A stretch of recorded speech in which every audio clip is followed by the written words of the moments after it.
Hey guys, this is going to be my review of His Dark Materials Series 2. I almost said Series 3, jumping ahead there.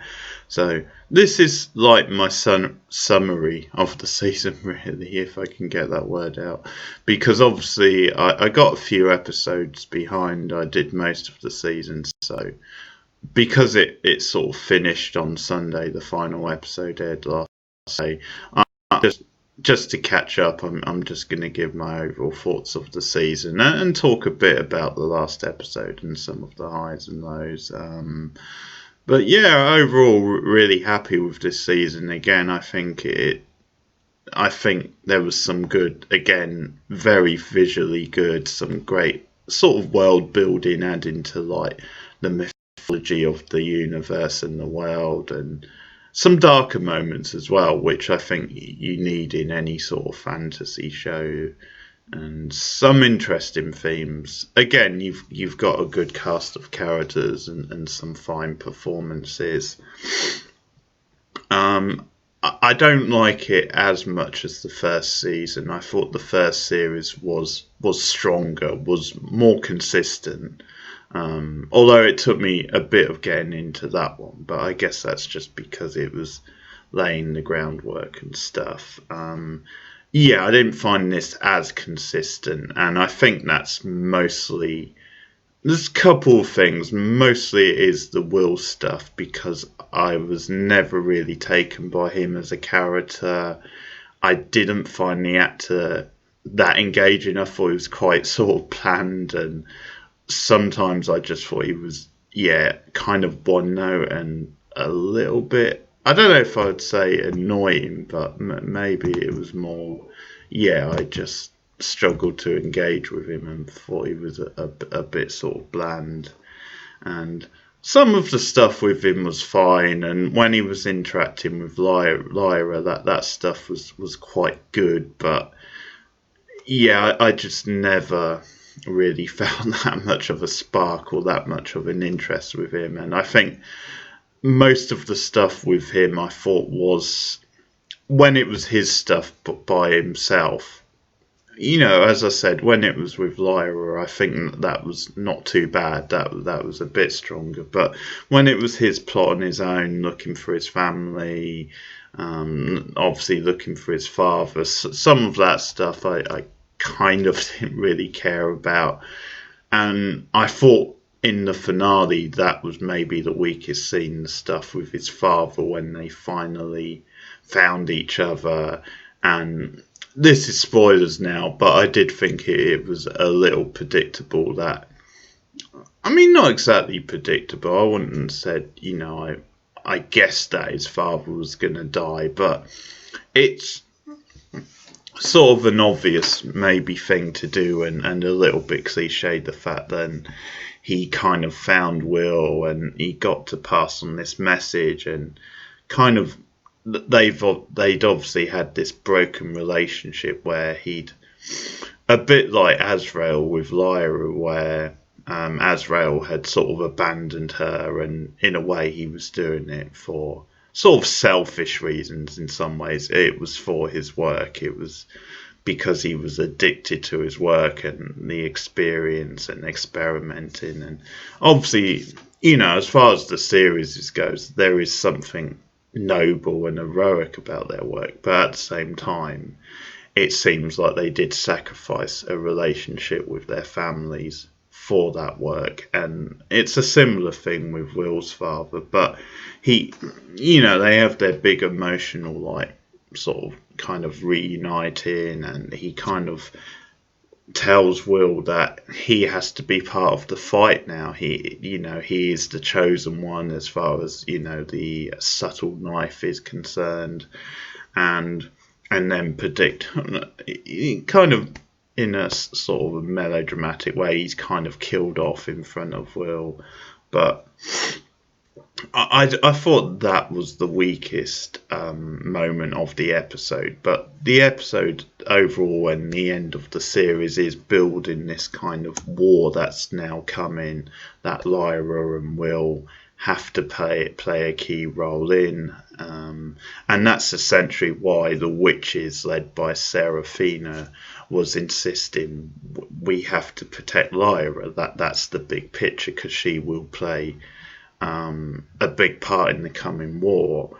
And it sort of comes out, and we sort of hear from the Magisterium that they want to hunt down and stop Lyra because she is the chosen one, sort of thing, in this prophecy. And as far as they're concerned, she will bring forth the sort of end of them.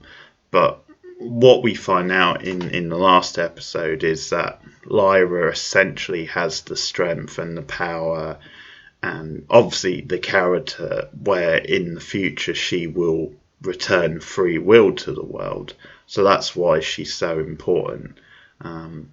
So yeah, stuff like that I think is really, really good, really interesting, because it does get a bit deeper into like the politics and the stuff.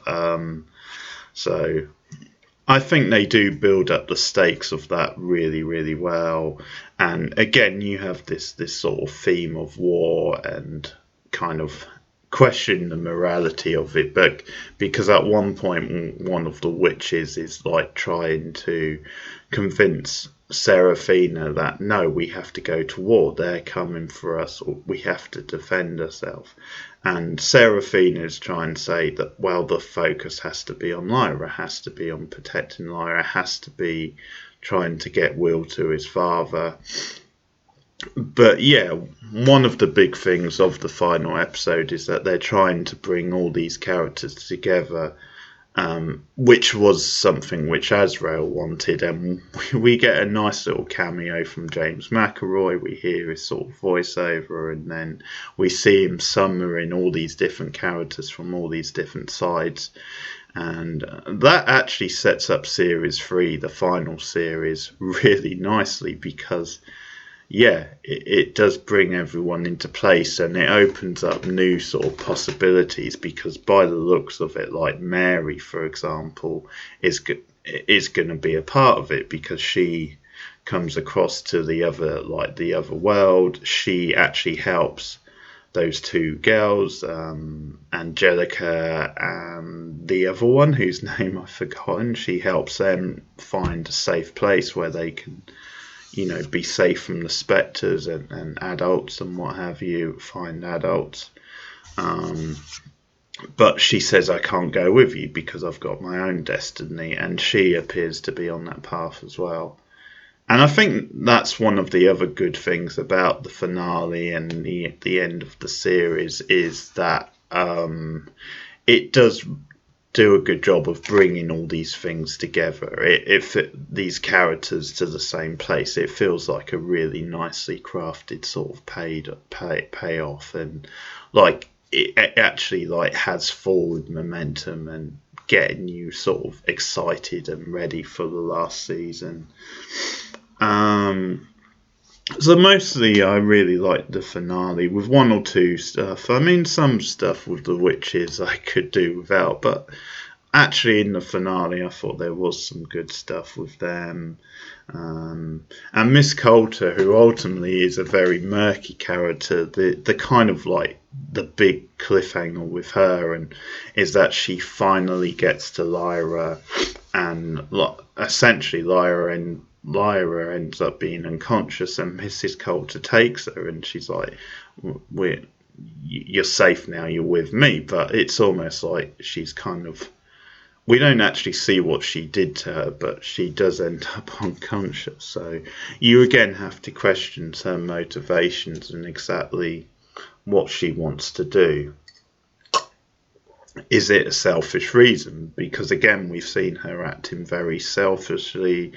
We saw in the previous episode she has control over the spectres. That's why they can't kill her.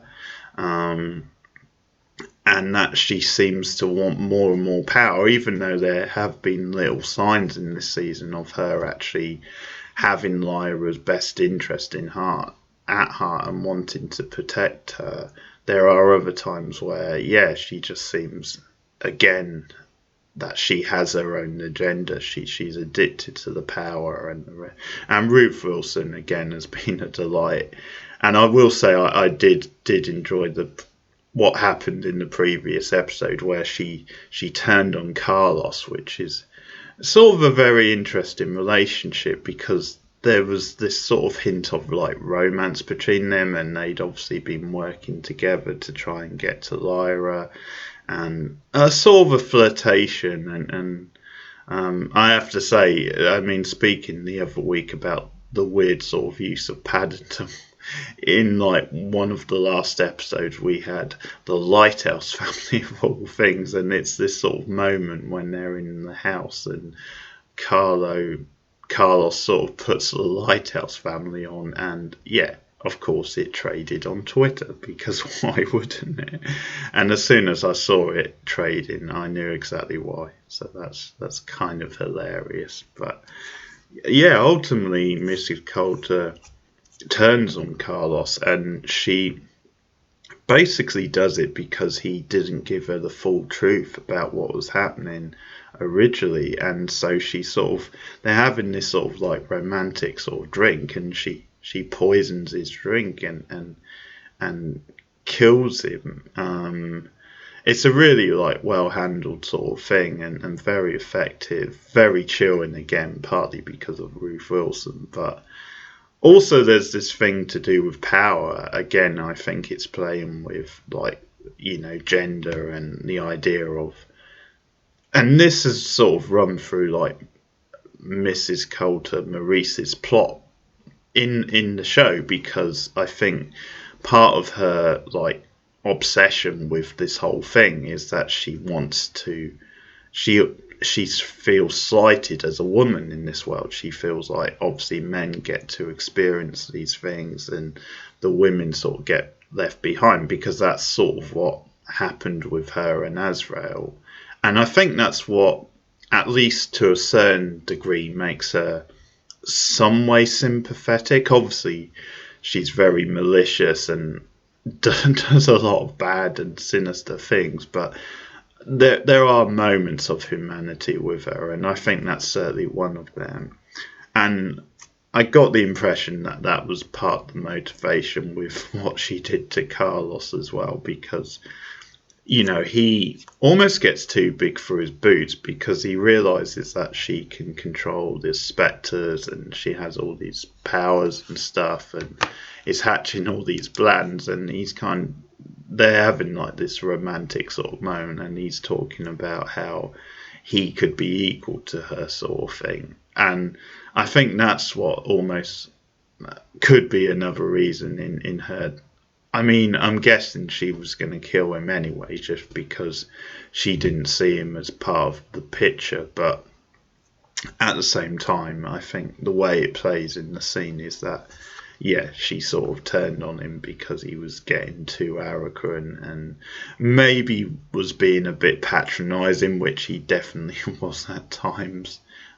He was with Mary as well. I think you could see a bit of like misogyny with him and stuff, but I liked all that stuff. The stuff with Carlos and Miss Coulter was really good, and obviously there's sort of a cliffhanger now with her taking Lyra, but you have all these things falling into place for the next series. So overall, I'm positive on this season. I didn't like it as much as season 1, mostly because of the Will stuff and some of the witches.